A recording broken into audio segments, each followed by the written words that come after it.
We are recording the interview of Jere Myers. This interview is being conducted by David Morse from the Wright State University Veteran Voices Project. This interview is being recorded at the Crown Plaza in Dayton, Ohio. It is 9:42 a.m. on July 10th, 2019. All right, Jere. Let's start off with just where and when you were born. I was born in Lancaster, Pennsylvania, November 30th, 1940. Okay. And who were your parents? My mother was Sarah Gertrude, and her maiden name was Oberlinder, and my father was Clarence Clinton Myers. Okay. And what were their occupations? My father worked for Armstrong Cork Company. He was what we called a bull worker. He was on a team of men that did a lot of manual labor with Armstrong Cork Company. And my mother, she worked in a cotton mill. Okay. All right. And did you have any siblings? I have a brother who passed years ago. He was 59 when he passed. Okay. Significant heart disease. Oh, sorry to hear that. Did he ever serve in the military? He did. He was in the Army, but he had some problems with the Army and got discharged early. Okay. All right. Now tell me a little bit about what did you do before joining the service? Well, in 1957, I was in high school, and I was having a lot of problems in high school. And at the time, we couldn't figure out why I was having problems in high school. I just didn't want to be there. And then later on in life, we figured out what the problem was. But I quit high school when I was 16 in 1957, and I started working at the cotton mill with my mother.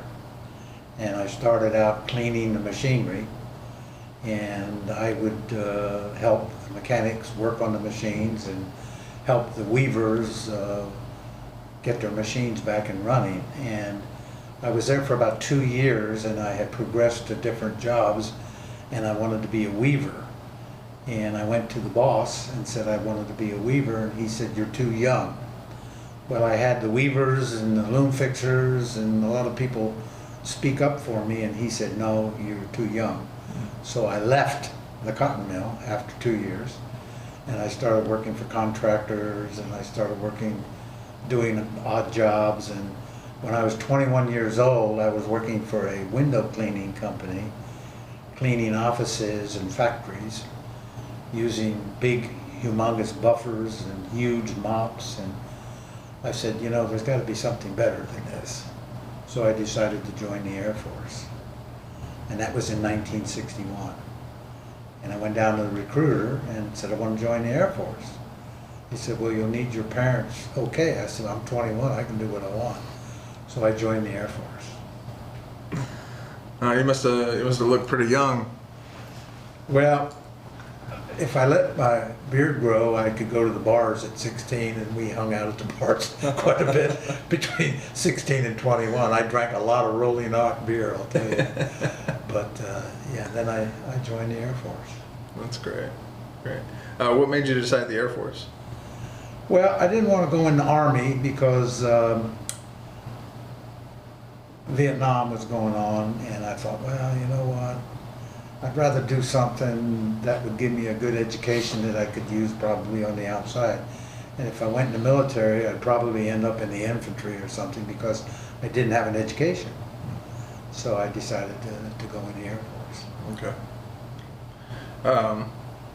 So once you joined the Air Force, you then went into basic training. Where was the basic training? Basic training was in Lackland Air Force Base, Texas. And you know, when you go in, they give you a battery of testing, and they determine, you know, what kind of work that maybe you might be able to do, and then they put you where they want you anyway, and they needed aircraft mechanics. So I was shocked. I got picked to be an aircraft mechanic. That's nice. And that was for what aircraft? I was originally trained on B-47s. Oh, okay. And I went to school in Amarillo, Texas for B-47s. And then, would you like me to give you the history from there? Sure, yeah. After B-47 school, I was stationed at Dyes Air Force Base, Texas, which was a strategic air command base. And I went there to work on B-47s. And when I got there, I only worked on the B-47s for a few weeks. And they said, we're phasing out the B-47s. You won't be working on the B-47s anymore. We're going to retrain you on C-130 turboprops. So they sent me to Field Training Detachment School there at Dyes Air Force Base, and I became a C-130 mechanic. That's cool. Yeah, it was pretty interesting. Yeah. Yeah. That's pretty cool. Yeah, so I was a weapons mechanic for the F-16. Okay. And that was pretty exciting. I like that. So I did a lot, I guess, similar stuff, but not quite as much. So I mean, as a mechanic, did you do a lot in the hangar bays, or were you out on the flight line a lot? Well, as airplane general mechanic, you got to work what's called air repair, which is inside the hangar, or if there was work to do, like changing a tire or something like that, you could go out on the flight line, change the ailerons, rudders, there were other maintenance things that you could do out on the flight line. Mm-hmm. But I was not assigned to an aircraft. I ran the tire shop for a while, and then I ran the tool crib for a while, taking care of all the tools and everything that was needed. And we did many facets of aircraft maintenance. And we had the C-130D birds, which had skis on them. These are humongous skis that they could take and go up into Alaska and land on the snow. Wow. So if you needed to change a tire, you had to jack the aircraft up, drop the ski, and then change the tire. It was quite laborious to do that, but it was very challenging, and I really enjoyed maintenance, and I enjoyed being a mechanic. Because if you remember, I said I quit high school. Mm-hmm. Because I had a lot of problems in high school. Yeah. Learning Difficulties. And then later on in the interview, we'll get to that, and I'll tell you what I think was the problem. Okay. Okay. So, you got, how long were you an aircraft mechanic? Well, I went from Dyes to the Philippines. Okay. And I was a mechanic in the Philippines for MATS, the Military Air Transport, which became MAC later. And over there, I worked on every cargo aircraft that the Air Force had. Mm. Reciprocating, straight jets, turboprops, anything that was a cargo aircraft, we worked on over at Clark for 2 years. Wow. So I was at Clark for 2 years, and there were a lot of experiences at Clark, and I don't know if you want me to elaborate on that now. Yeah, let's talk about, real quick, I want to come back to, so you received orders that you were going to the Philippines. Yes. How did you feel? Were you single at this point? I was married. I had a wife and 2 children, and I was excited about going overseas, but the thing about the military is that you could be deployed anywhere in the world at any time, and you'd have significant time away from your family. And that was the case going to the Philippines. I was separated from my family for over a year. Mm. And then being at Clark, then they came over later. Okay. Wow. So how did your family feel about your orders? My wife or my mother and father? Let's start with your wife. Well, my wife was excited, but she wasn't excited because we would be separated for a long period of time. But she knew that after a long period of time that she and the kids might be able to join me in the Philippines. That's nice. Right. Yeah. Yeah. So a little hope there. Yeah. Yeah. And what about your mom and your dad? Well, they were very supportive of my military career because, like I said, I became an aircraft mechanic and I was learning a skill. a marketable skill that I could use when I retired from the Air Force. Mm. At the time, I didn't know I was going to retire from the Air Force. The first 4 years went very well. I did very well. My rank, I was getting ranked kind of normally, and they were very happy for me. Yeah. That's good. All right, so you go to, you get orders for the Philippines, and this is what time again? Around what time? 1965. 1965, okay. All right, so Vietnam is pretty hot and heavy around this time. Yeah, very hot and heavy.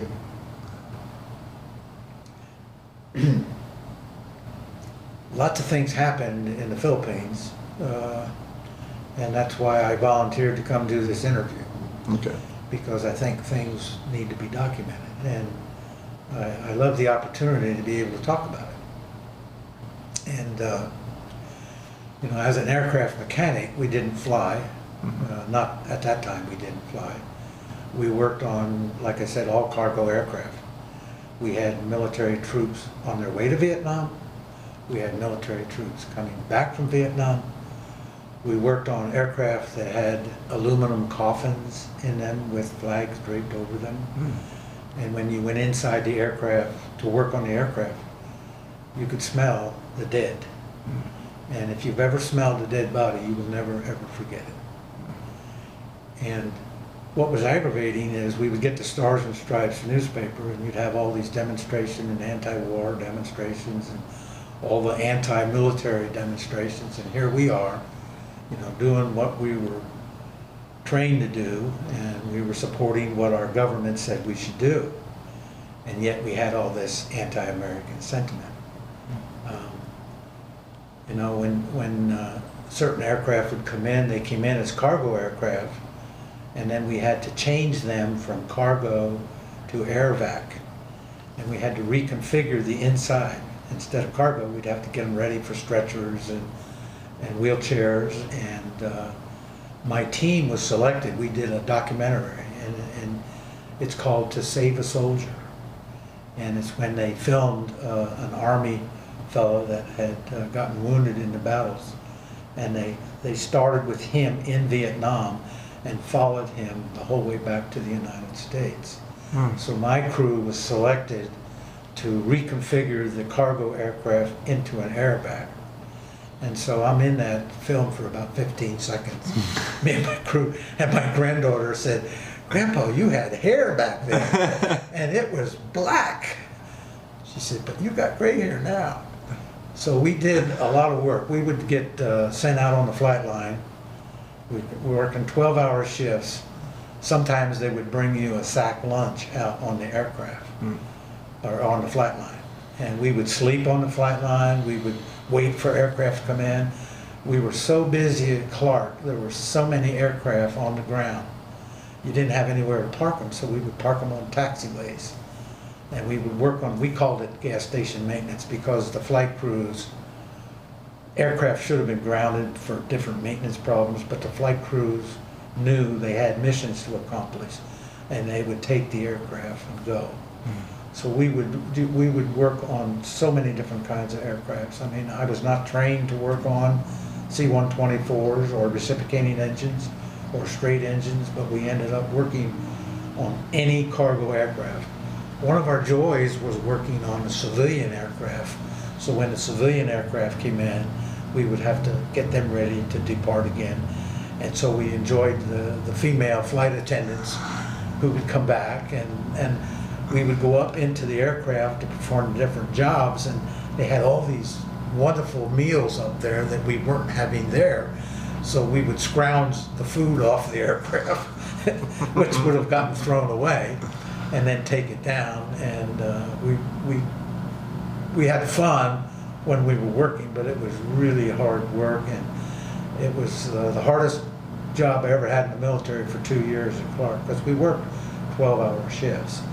But I have to admit, we had day shift, mid shift, and midnight shift, and every 3 months the whole shift would be off together. So you'd have engine people and propeller people and hydraulic people, electricians, mechanics. You had everybody off at the same time. and we all worked together to complete the mission. And we had a team. I had a hydraulic man, electrician, pneumatic, and we all were on a team. And when the aircraft came in, everybody would take care of the aircraft, service it, and get it ready to leave again. Mm-hmm. And sometimes, you know, because of safety concerns, you required to have 4 or 5 people work on the aircraft. Sometimes we only had 2 people. And because we were so short and there were so many aircraft, there was so much to do. The people that would hook up the fuel to the aircraft, the POL people, we'd say, could you help us? They're not supposed to, but they would hook their fuel up, and they'd monitor the panel while one of us was doing something else on the aircraft, sitting at the panel watching the fuel distribution. So sometimes there was only 2 of us when there should have been 4 and 5. Right. It was a very, very, very difficult time.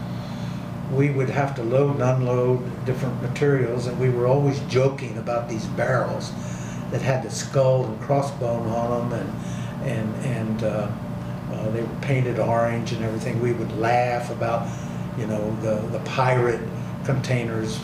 At the time, we weren't really aware that it was Agent Orange, and some of them you'd have to work around and buy, and you'd get some of it on your body. And we had no idea. We just did our job. Sure. And sometimes we had to load and unload the body bags that they use, the big black body bags. And again, you know, the smells, you will never ever forget the smells. And it was just aggravating. You're over there doing your job, and yet you have people back in the United States doing all these demonstrations. So I was there for a little over a year, and then my family came over, and that got better because I was able to live off base, and at the end of the workday, I was able to go downtown and be with my family. So that helped. Yeah, yeah.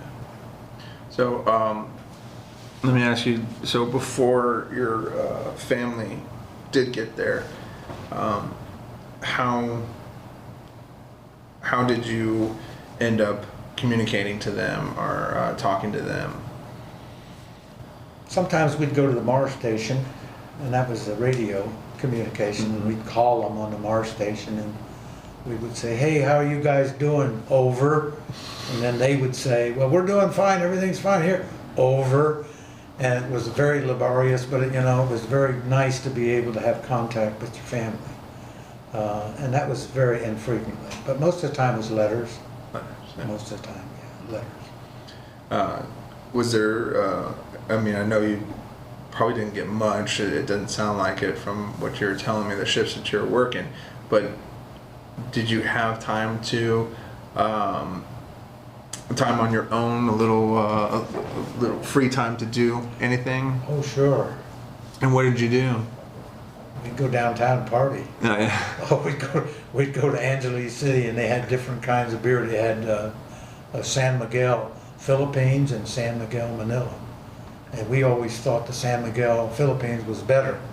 And we drank a lot, we partied a lot, because we were working so hard. And what a relief it was to be able to go downtown and party. And we did. And sometimes as airmen, we didn't have enough money.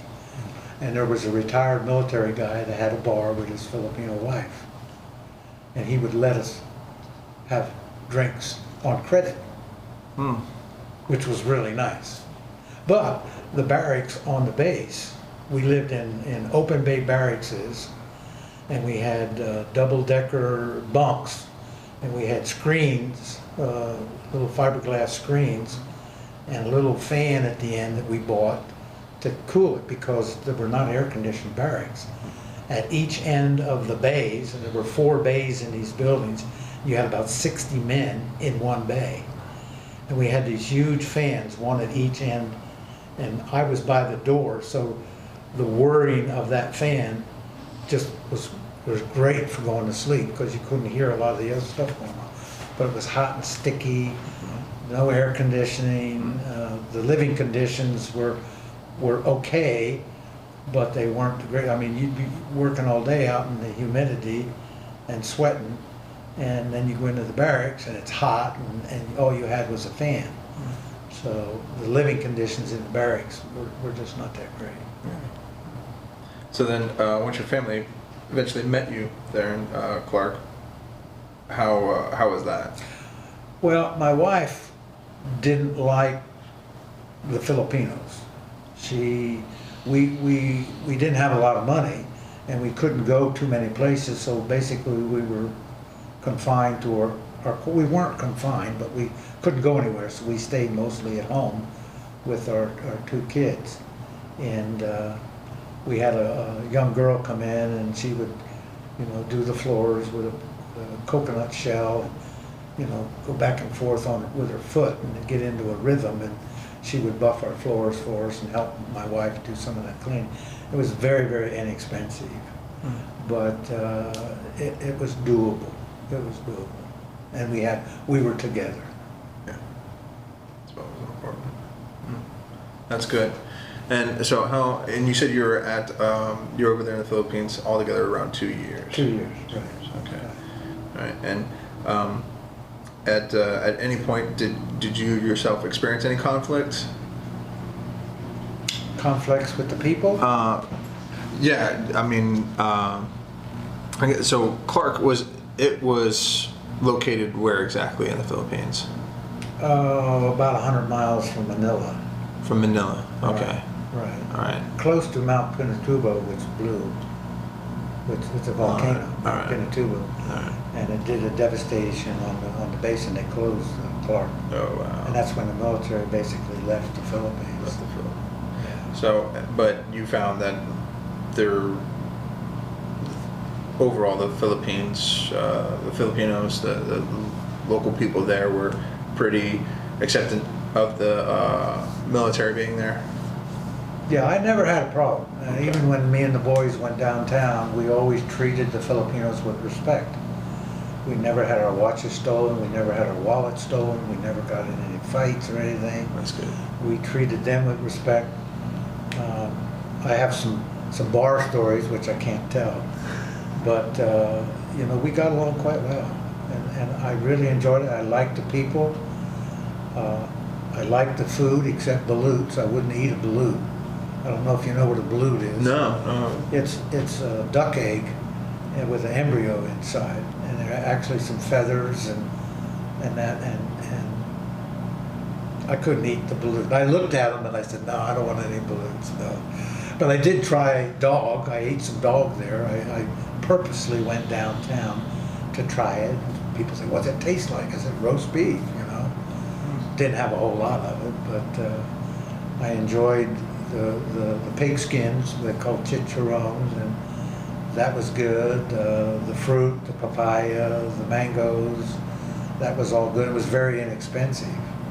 But I got along really well with all the Filipinos. And I remember when I lived in the barracks, one of the houseboys, we were talking about the theft and the crime against the American servicemen and how the crime was. And he said, don't forget, in every woods there is a snake, which meant regardless of where you go, you're going to have bad people. Mm-hmm. So in every woods, and I never forgot that term, and it's true. I mean, regardless of where you go, you're going to have good people and you're going to have bad people.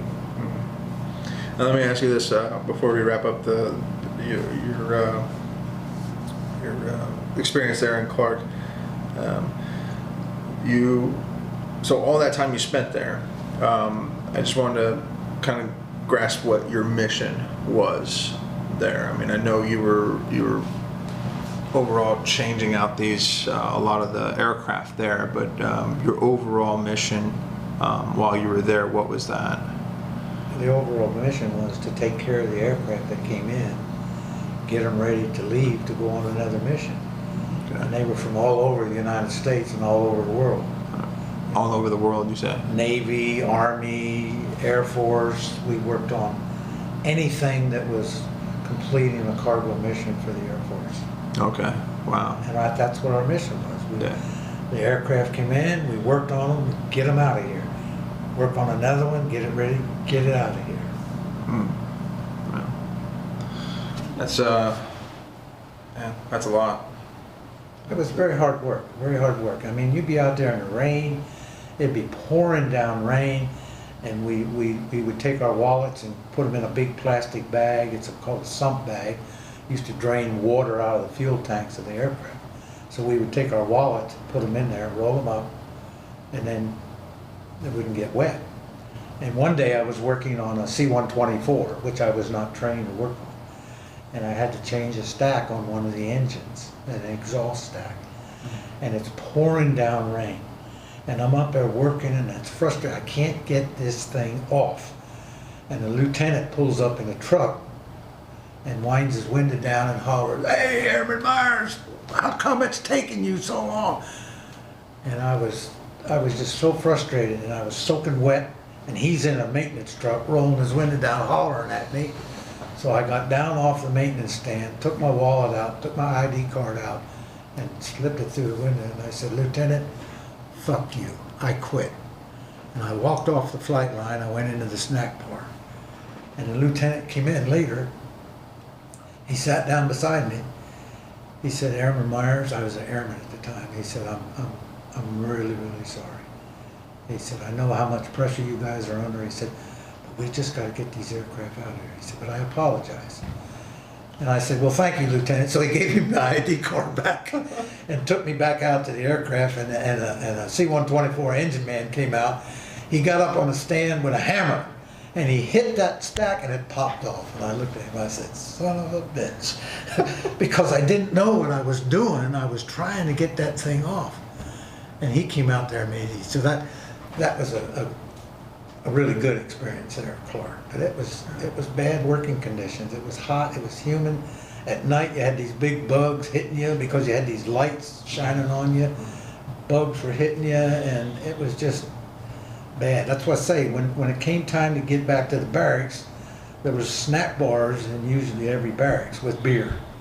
And so we would sit there and drink beer, or we would go downtown and drink beer, you know. Wow. All right, so what happens then after the Philippines? Well, we got orders for McGuire Air Force Base, New Jersey, and we went back to McGuire, and we were working at McGuire, and then at McGuire, I was there for about 2 years, and we were working on C-130s, you know, doing maintenance, inspections, and whatever needed to be done on the C-130. And then I got orders for Taiwan. And I said, "Taiwan?" I said, "Holy cow, what do I want to go to Taiwan for?" And so we got ready to, oh, let me backtrack, I'm sorry. When we were in the Philippines, okay, we were trained to work on C-130s originally, and we were working on everything. But we had 133s coming in, C-133s. We didn't have anybody engine run qualified for ground maintenance. So they sent me and 3 guys back to Travis Air Force Base to learn how to run engines on C-133s, so that when we were back to the Philippines, they had people available to be able to run the engines. So that was one of the things we did in the Philippines also. We got sent back to the United States, then back to the Philippines, then the family went to New Jersey, was in New Jersey for a couple of years, and then I got orders for Taiwan. I said, "Taiwan? Oh my goodness gracious." And so while we were at Travis, part of what we would do, we'd go down to the snack bar by the terminal. And in the terminal, now during Vietnam, you had all military services transitioning out of Travis to overseas. Many of them were going to Vietnam. That was very emotional. You had people sleeping on the floor with their bags. You had mothers and fathers and aunts and uncles and girlfriends and wives saying goodbye to their loved ones. All branches of the service. And they'd be waving and saying goodbye. They didn't know if they were coming home. They had no idea. And for us to be there for maintenance and to see these guys going over there to fight, it was really emotional. I mean, people were crying and sobbing, and kids. It was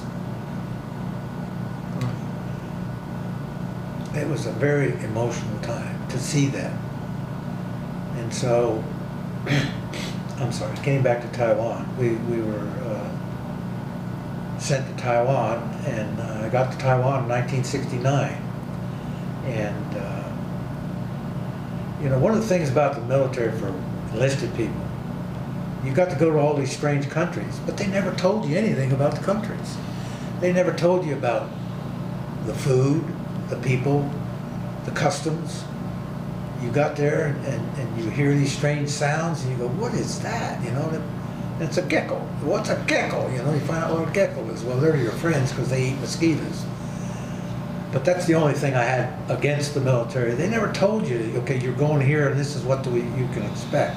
You get there and boom, it's almost like culture shock. Well, when I got to Taiwan, I was there with a lot of my friends. They were also assigned there. And we lived in the barracks. And my wife and I were having problems because of the military separation.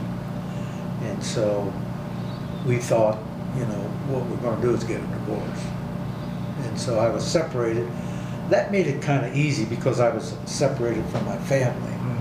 And so we would write and we would send tapes back and forth, but I think both of us knew we were not going to get, we had 3 children at that time. And so, now we would make TDYs. We would leave Taiwan and go into Thailand. We would go TDY to Vietnam. And you know, you didn't know if you were coming back. You didn't know. Am I coming back? Am I going to get killed? Is the aircraft going to crash? Am I going to get shot? Am I going to get bombed? You know, you never knew. You were always under this unknown. So again, we would party hard. Boy, we partied hard. Whenever we had a chance, we used to take what's called the smoker bus from the base and go downtown to what's called the Dirty Dozen.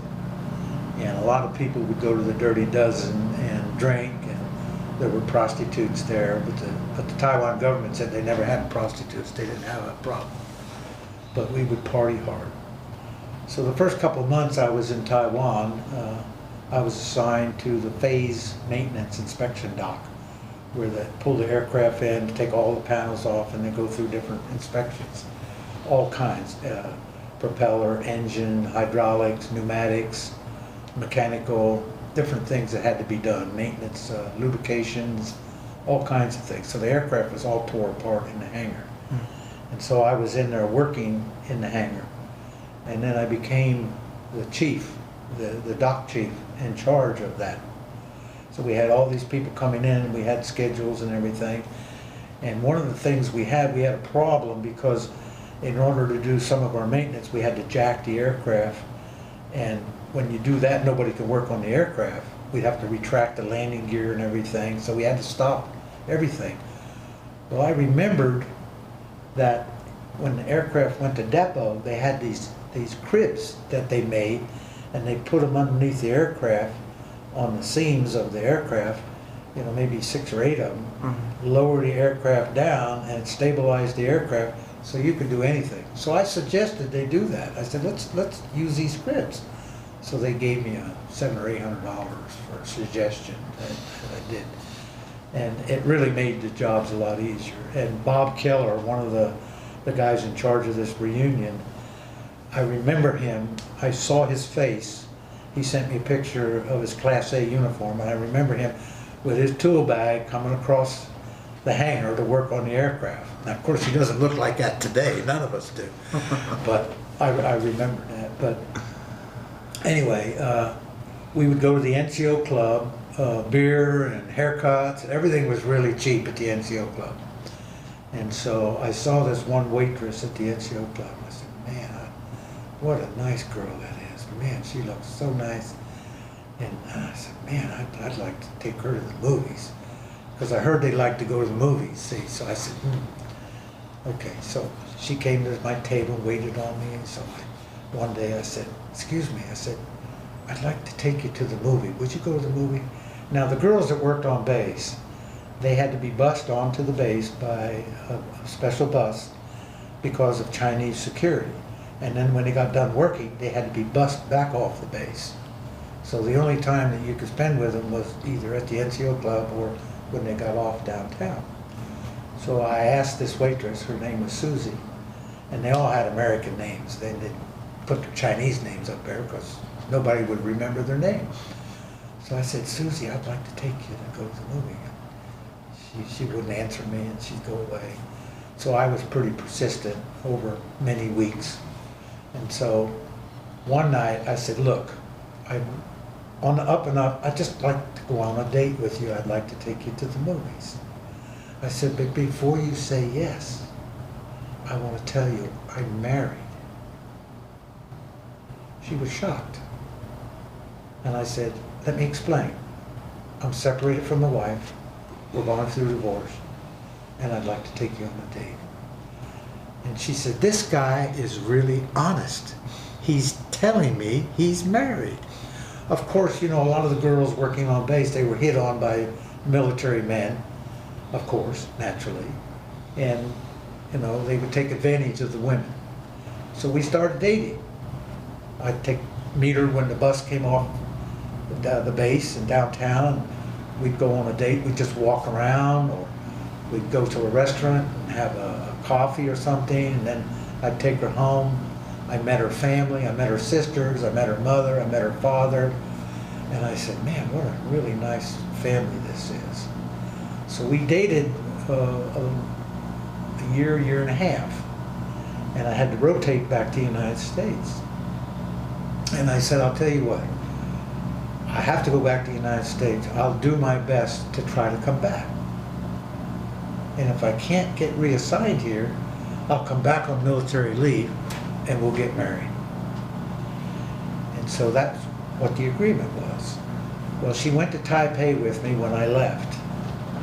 And before I left, she said, you know, I love you. She said, but you're married and you've got 3 children. You're not divorced. She said, why don't you go back and try to get back together with your wife again? And I said, why? She said, you've got 3 kids. For the kids, go back and try. I was completely stunned. I was shocked that this woman who was in love with me would suggest that I try to reconstitute my relationship with my wife because of the children.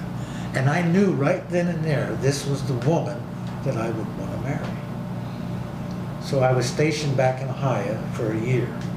And as soon as I got to Ohio, I talked to Randolph Air Force Base. I said, I want to go back to Taiwan. No problem. We need mechanics. No problem. I said, well, no problem is verbal. I need some orders. Well, you have to be back for at least a year. So at Lockbourne, I was a flight line mechanic doing the same thing, getting aircraft ready for missions. Every day I was at Lockbourne, I wrote my wife, well, my girlfriend. I sent audio tapes to her. I made phone calls every day that I was there. Yeah. Now, Charlie Brown, who was a master sergeant at the time, his wife was Taiwanese.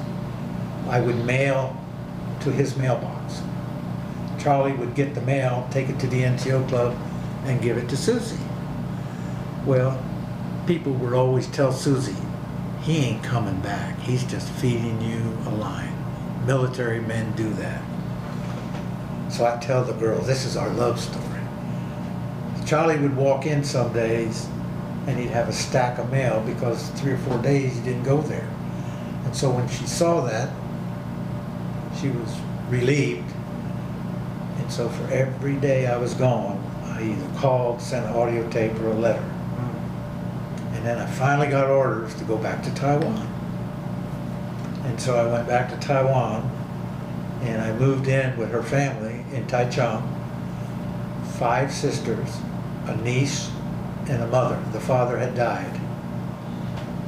And they welcomed me into their home. They had a very nice home that the girls bought because they all were working. And I moved in with them. And my wife, my girlfriend at the time, said, okay, we're getting married, but I want to tell you, you're living here with all these women, you will wear pajamas. You will not wear shorts. So I started wearing pajamas. This was in 1971. This is 2019, I'm still wearing pajamas. So we got married in 71 because I had already gone through divorce and that was finished. We got married in 1971 and my wife went down to the Taichung government to get the marriage license. We were already approved by the military. We went through the counseling and everything. And so the people downtown said, well, look, why don't you wait a couple more weeks? It'll be double 10 day, 10 October, 10/10, and we'll marry you for free. So I said, okay. So I went downtown with my wife, and I was the only Caucasian in line with about 20 other couples. They were all Chinese.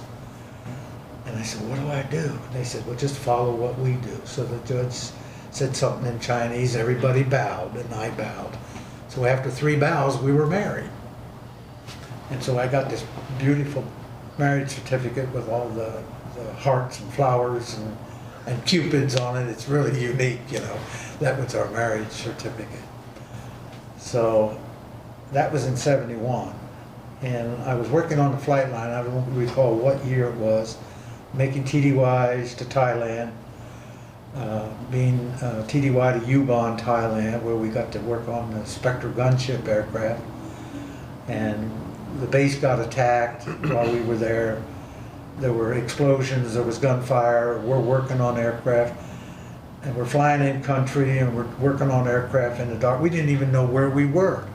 We just knew we had to get the aircraft fixed and get the heck out of there. And so I went to the commander and I said, you know what, we're going to all these places where all this stuff's going on. We don't have any weapons. Oh, you don't need any weapons. We've got people there to take care of you. So it was a little frightening to go to these places and not know, hey, I'm not going to return home. Mm. So my wife got pregnant, and she had our daughter at Taipei, up at Taipei Navy Air Station. So she automatically became a U.S. citizen. And I had, I'm sorry, let me backtrack a little bit. With my first wife, having 3 children, I had a vasectomy. And so I had told Susie at the time, I said, you know, if we get married, I can't have children because I had a vasectomy. Mm.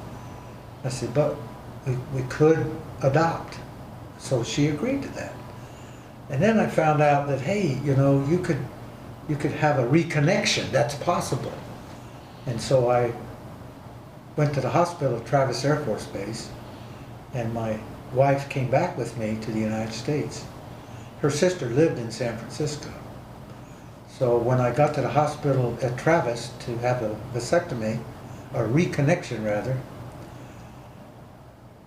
I didn't realize it, but I came off of military leave. I was assigned to the hospital, and I thought I was eating up all my leave.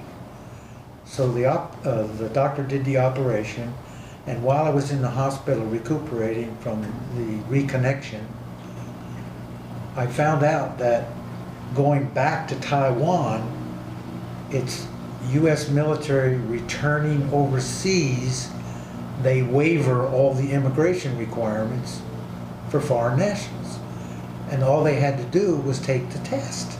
If they passed the test, then they could become naturalized citizens. And I said, hey, that's really great.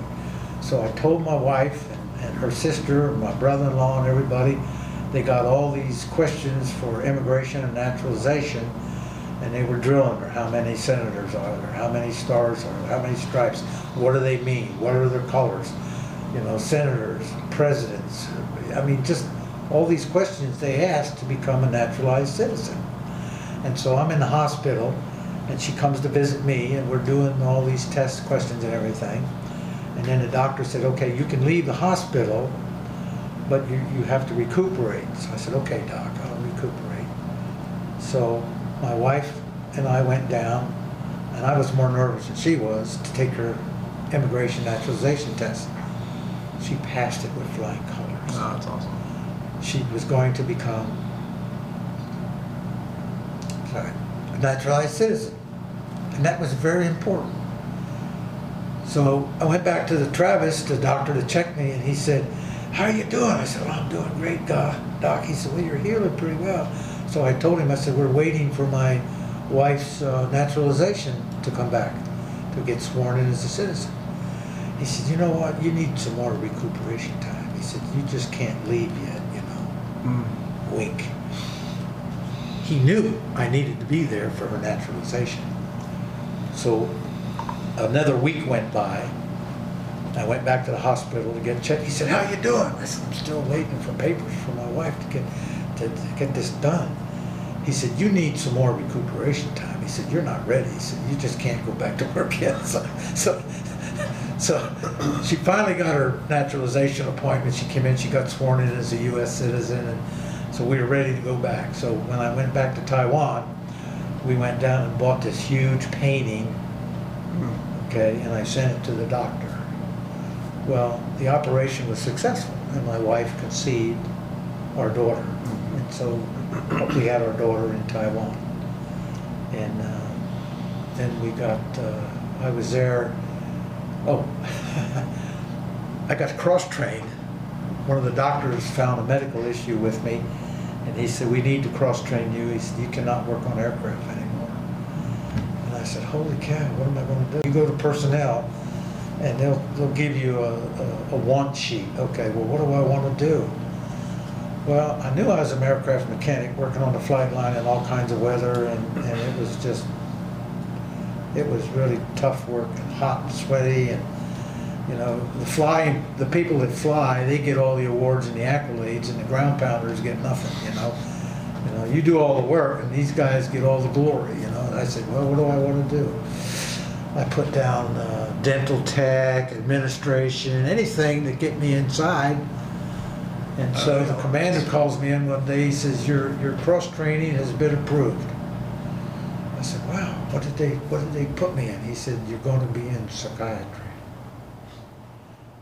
I went from a 9-level flight line mechanic to a nothing psychiatric technician. I said, I don't know anything about psychiatry. He said, we'll train you. Wow, so that began my journey as a psych tech in Taiwan. No psychiatrist, just a master sergeant who I went to work for. Then we finally got a psychiatrist assigned to CCK. He started my training process. Then I came back to the United States, and they said, well, this was in 75. 75. 1970. And what rank were you? I was a tech sergeant. Tech sergeant, okay. Yeah. And I came back, I had a landing number for master, so I made master sergeant. Okay. And so I said, where am I going? They said, well, we're going to send you to Keesler Air Force Base. I said, where's Keesler? They said, Biloxi, Mississippi. I said, where's Biloxi? I said, holy cow. So anyway, we got assigned to Biloxi, and we went to Biloxi, and I went to work at Keesler Medical Center. And that's where my primary training went. I went to Fort Sam Houston, got some training with the Army for psychiatry to be a technician. And then at Keesler Air Force Base, the chairman of the department was a Lieutenant Colonel Paul Kantek. He was a psychiatrist. And the superintendent was getting ready to retire. So the chairman of the department looked at me and he said, Sergeant Myers, you're going to be my co-therapist. Whatever I do, you're going to be there. You're going to be the superintendent of the whole department. Outpatient, inpatient, mental health, children's mental health, student mental health. You're going to be in charge of all the enlisted people. But when I see patients, you're going to be there with me. And so that really gave me a push for psychology training. Even though, psych techs basically do interviews, and we did some psychological testing, but we couldn't do any interpretation. That was the psychologist. Right. And the psychologist couldn't administer medication. That had to be the doctor, psychiatrist. So I was superintendent of the Department of Health there at Keesler, and I loved it. I had great working relations. We had a lot of patients coming and going, mostly dependents. Very few flight crew members, because they knew if they came to psychiatry, they might get grounded. So they avoided coming into psychiatry. We did a lot of family counseling, we did depression, we did divorce counseling. They even sent me to Las Vegas and did some Masters in Johnson sexual dysfunction. They call it desensitization therapy for sexual relations, and that was great. So I did all kinds of things. I did testing, I did interviews, I sat in on electroconvulsive therapy where they hooked the electrodes up and shocked the patients. And we would be there and help monitor and ask them, you know, one of my jobs was to watch their toes. And if their toes went like this, that was an indication that maybe it took. And then when they came out of the anesthetic, I was to ask them questions. You know, what is your name? Where are you? What are you doing here? And that's an indication that everything was okay. And they did that for significantly depressed people. So I love my training and I love my experience at Keystone. Well, I was there for, I didn't like the hurricanes and the tornadoes. I didn't like that at all. And I came close to thinking about retiring in Mississippi. And then my wife's sister lived in San Francisco, two of them. I said, well, let me put out for the West Coast. I want to go up to Washington because they had a very special psychological training school for survival training. And I wanted to go up there. And so I put all the West Coast bases down, and my assignment came in. You're going to go to McClellan Air Force Base. I said, where's McClellan? They said, that's in Sacramento, California. Oh, okay, Sacramento, that's really close to San Francisco. Well, okay, that's close to my wife's family. I said, okay, so I was assigned to McClellan Air Force Base, and when I got there, a civilian psychologist was in charge. And so I walked in a clinic. Now, I'm a senior master, I made senior master sergeant. And I was a senior master sergeant when I got to McClellan, and I walked in, and the civilian psychologist sat me down. He said, I want to welcome you to McClellan. We don't need senior master sergeants here. We don't need administrative people here. And I said, okay, what do you need? He said, I need clinicians. I said, so in other words, you want me to see patients? He said, yes, we need you to help see patients. I said, well, who's going to do the administrative work? I'm the NCOIC of the clinic. What am I supposed to do? He said, we have civilians that take care of that. I said, okay. And they had a great relationship with the hospital commander, and I basically was a clinician. All I did was see patients. I did drug and alcohol counseling. I did marital. I did all kinds of counseling while I was there. And I worked for Tom Barker. And so that was a good relationship. So that was, let me see. I got there in 1980. And in '83, my wife's sisters, my wife is Chinese, they decided to open Chinese restaurants. So they had 3 restaurants going. And so I said, I'll just retire 22 years and help with the logistics of the restaurants. Now, I could have stayed in for 8 more years. Could have gone to I did the academy correspondence, the senior academy. They said, no, you have to do it now. You have to go and do it in person. I said, well, I've already done it, correspondence. No, you have to go in person. You got to do. I said, no, I don't have to. And personnel was shocked. They said, you have to go. I said, no, I don't have to. I can retire. So I retired. And that was in '83, after 22 years. And I've been in Roseville, California ever since. We bought a house there. And our daughter has a daughter, and we have a granddaughter, and a daughter live up in Reno. And while we were there, my wife still kept in touch with a lot of the waitresses and waiters and bartenders who worked at the NCO Club. A lot of them here in the United States. So we had a CCK waitress, bartender reunion in Delaware at a friend's house for the 4th of July. This was many years ago. And man, oh man, I'll tell you, just to get reunited with these are good people.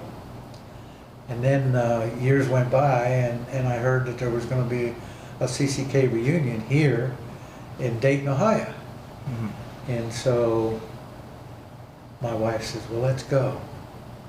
And so right now, we have many of the waitresses and women that worked on the base. One of the nurses I worked with at the hospital is here, wow. Chinese, and her husband, Caucasian. And it's just been a wonderful reunion.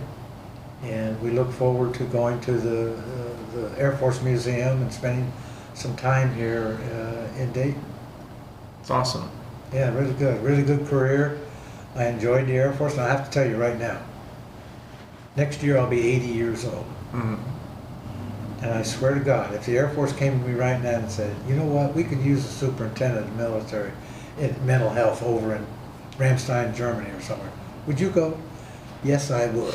I would. People laugh. I'm serious. Yeah. I had such a good experience, and of course I had many bad experiences as a mechanic, and family separation and everything. But the Air Force was good to me. I worked hard. I achieved the rank of E8. I passed up chief to help my wife and her sisters with the restaurants. But looking back in retrospect, it was a good career. The Air Force did good by me, and I did good by the Air Force. That's really good. Yeah, that's really good. Really enjoyed it. Just a couple questions as we look to wrap up here. Number one, I think, so you were going to tell me what it was that you thought you found out what kind of, I guess what it was that was the issue as far as schooling was for you. Thank you. Having worked in psychology and psychiatry. Now remember, when I was in school as a young man, 12, 13, 14, as a little boy, I had run out between cars, got hit by a car, and I was in a coma for 3 or 4 days, and I had a brain injury. So then when I was a teenager walking junior high in Pennsylvania, I slipped on the ice, hit my head, and had a brain concussion. So I don't know how many years, 15, 20 years ago, I was watching TV about football players, soccer players, baseball players who had head injuries. And part of the head injury was some people had difficulties with different things. One of them was learning difficulties. And a light bulb went off in my head. I said, no wonder. Because I would go to school, I'd sit there kind of like in a day. I didn't want to be there. And so I failed 9th grade. I had to repeat 9th grade over again. That's when I made a decision, well, I'm going to quit and go to work as 16 years old. And so, when I was 21, I went in the Air Force. I went to military tech school to learn to be an aircraft mechanic. Then I went to school to be a psych tech. And I went to school to be a C-130 run person and a C-130 run person. And I had all these skills that you had to learn. So I did well in the military. And I think it was because of the brain injuries that I had when I was a kid, which made me not want to be in school. Right. So that's what I thought happened. And I've had people tell me that that's probably correct. It's very interesting. Yeah.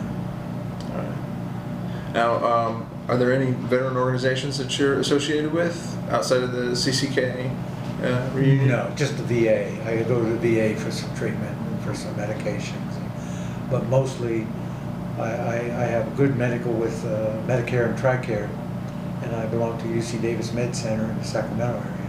So I get good medical appointments and care with them. So I go to the VA once a year just to keep my case still open, Mm-hmm. and I get some minor medications from the VA. And I told him, I said, and the doctor said, you know, you could see our heart doctors, you could see all these other doctors, and I said, you know what? For the military men that can't afford the extra insurance, let them have these appointments. I'm fine with TRICARE and Medicare. That's good. That's good. All right, and one final question: with this being archived at the Library of Congress and also viewable for many generations to come, what message would you like to leave for them? Well, I think it's extremely important to support your military. You know, they get put in places they really don't want to be there, but they're doing the job that they were trained to do for, and they're supporting the United States of America. And even though I was subjected to many bad things, I would do it all over again, because we had a mission to do, and we have a country to do it for. I just talked to a young black girl at the restaurant last night, and I said, "Oh, how you doing?" She said, "Oh, I'm doing fine." I said, "Well, what educational are you into?" She said, "Oh, I'm in the Army, ROTC." I said, "Really?" I said, "Did you ever think about the Air Force?" And she said, "Why?" I said, "Because the Air Force." I said, "Air Force or Coast Guard?" I said, "I think you should consider those branches of service." I said, "They're really good. They really take care of their people." And they do. I mean, I was affiliated with the Coast Guard there at McClellan Air Force Base. Saw a lot of Coast Guard people. And they have a good Esprit Corps. I think the Coast Guard has more Esprit Corps than the Air Force does. Oh, really? Oh, I think so. Huh? But it's good organization, and there's good educational opportunities in the Air Force and Coast. A lot of the other military branches too, but I can't speak of them because I haven't been there. That's great. Well, do you feel like there's anything that in the interview that we need to cover that was not said prior? No, I just thought, like I told one of the people, I thought it was important for me to tell the story about the things that we saw and the things that we were subjected to. You know, the dead coming back, the soldiers coming. I'll tell you what, you see a bunch of soldiers going to Vietnam, they're really sober. You see them coming back from Vietnam and they're elated, of course. They would leave their boots on the aircraft. They would leave uniforms on the aircraft because they said, "We're out of here, we're done." You know, they just wanted to get back to the United States. And so you got to see that dichotomy. And then you're in there with the dead, you know, and you're working around them in the aircraft doing inspections and everything. You got the whole cargo compartment filled with coffins. You know, and it stays with you. It stays with you. But like I said, I do it all over again. That's great. I appreciate you sharing your story. It really shows, I think, how important the support missions are for everything that goes on. You know. And I tell you, the Chinese people, the people that I'm involved with, and the people in Taiwan, they're good people. That's awesome. They're good people, and I'm glad I married one, because I'll tell you what, it hasn't been the easiest thing in the world being married to someone of a different culture. Sure. But my wife is so straight, and I don't know if you can see my cross. Mm-hmm. I didn't used to be a Christian, but that's another story. Has nothing to do with the military, though. But I became a Christian in 2003. Oh, wow. And so my wife is a Christian, her sister's a Christian. Her sister used to say, "Jerry, I want to share the Lord with you, and you know, you need to go to church." And I said, "You know what, I'm not ready, I'm not ready." And so I became ready, and like I said, that's another story. It's a good story, it's a good testimony. All right. Well, with that, this concludes the interview with Jere Myers.